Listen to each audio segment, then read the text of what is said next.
చల్లటి వాతావరణంకి బయట వర్షము, వేడి వేడి రైస్ అన్నమాట. వేడి వేడి రైస్.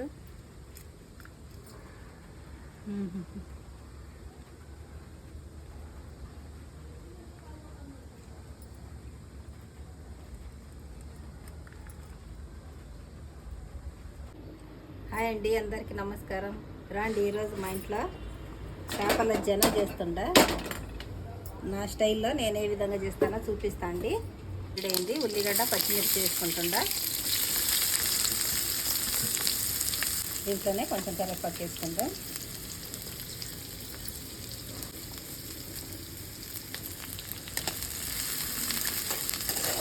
ఈ వర్షాకాలంలో బాగా దొరుకుతుందండి చేపలలో. ఇప్పుడు వర్షాకాలం కదా, చాలా బాగుంటుంది. అందుకే పెద్ద చేప తీసుకున్నామంటే దాంట్లో కంపల్సరీ ఉంటుంది. నేను 2.5 కేజీ చేప తీసుకుంటే దాంట్లో ఉన్నదన్నమాట. చూడండి, బాగా శుభ్రంగా కడిగి క్లీన్ చేసి పెట్టుకున్నాను అనమాట. ఇది పక్కన పెట్టుకుందాం. ఉల్లిగడ్డ బాగా ఫ్రై అయింది. మసాలా వేసుకుంటుందా, పచ్చి పెట్టుకున్నది.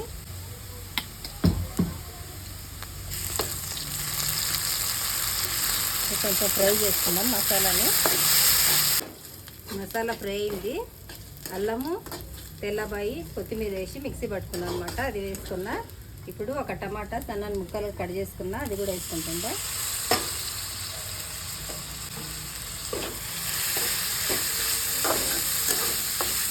ఇప్పుడు ఉప్పు వేసుకుంటుందా.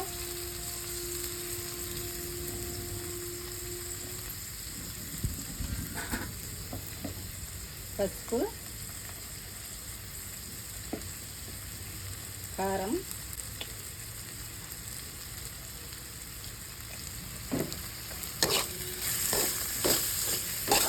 బాగా ఫ్రై చేసుకోవాలన్నమాట. టమాటా మగ్గింది. ఉప్పు కారం కూడా బాగా ఫ్రై చేసుకున్నాం. ఇప్పుడు శుభ్రం చేసి పెట్టుకున్నా ఈ వేసుకుందాం.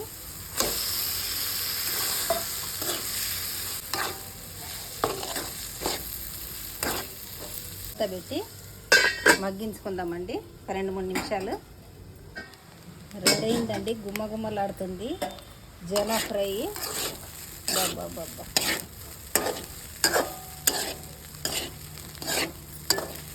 ఇది సామాన్యంగా దొరకదు. దొరికినప్పుడు ఖచ్చితంగా తినాలి. చాలా మంచిదన్నమాట. జొన్న రొట్టెలకు కానీ చపాతీలకు కానీ చాలా బాగుంటుంది టేస్ట్. రైస్లకు కూడా. ఇంకా గ్యాస్ ఆఫ్ చేసుకుందాం.